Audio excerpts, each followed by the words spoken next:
saya akan memberikan tentang cara menebar bibit anti gagal pokoknya.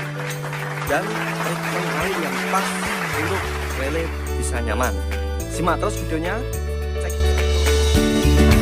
Mantap. Ayo mampir, sponsor hari, subscribe. Oke guys, memang budidaya lele itu mudah-mudah gampang lah ya guys ya. Oh kok mudah-mudah gampang? Kalau mudah itu mesti gampang lah ya.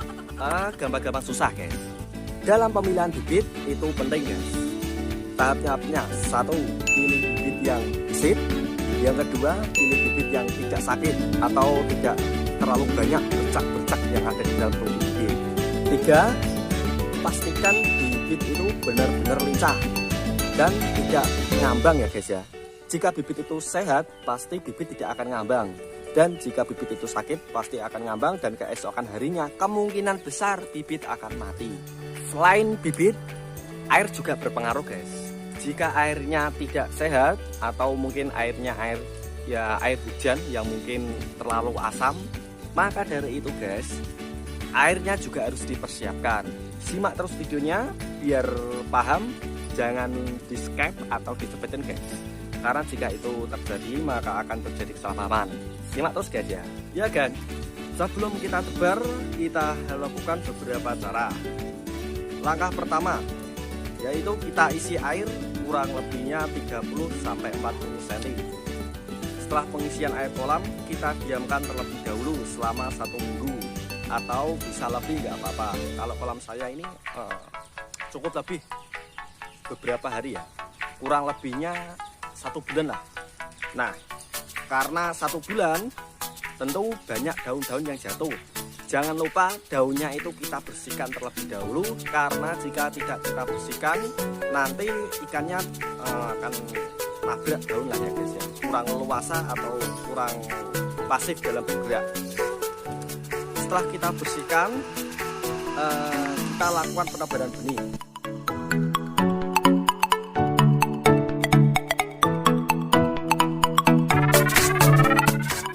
Penebaran benih dilakukan dengan cara aklamitasi terlebih dahulu. Nah, aklamitasi ini dilakukan agar bibit itu bisa beradaptasi dan tidak kaget serta tidak shock ya.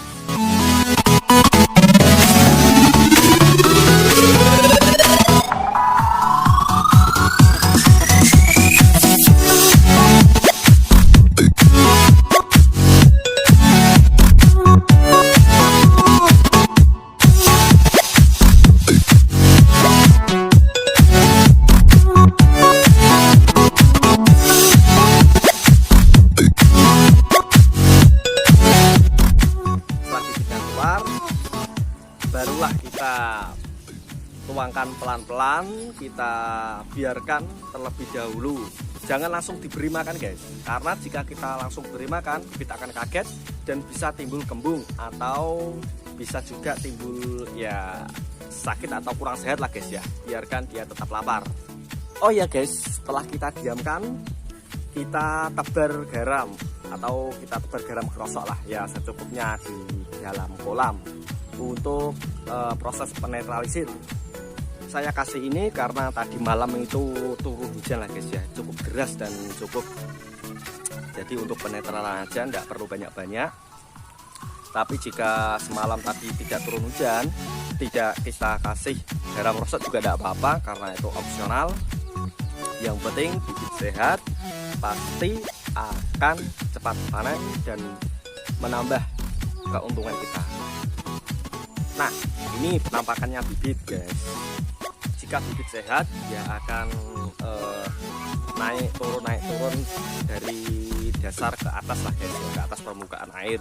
Jika bibitnya tidak sehat, pasti ikannya juga akan loyo. Jadi kita harus benar-benar memilih bibit mana yang bagus dan bibit mana yang jelek. Oke guys, seperti itu cara penebaran bibit.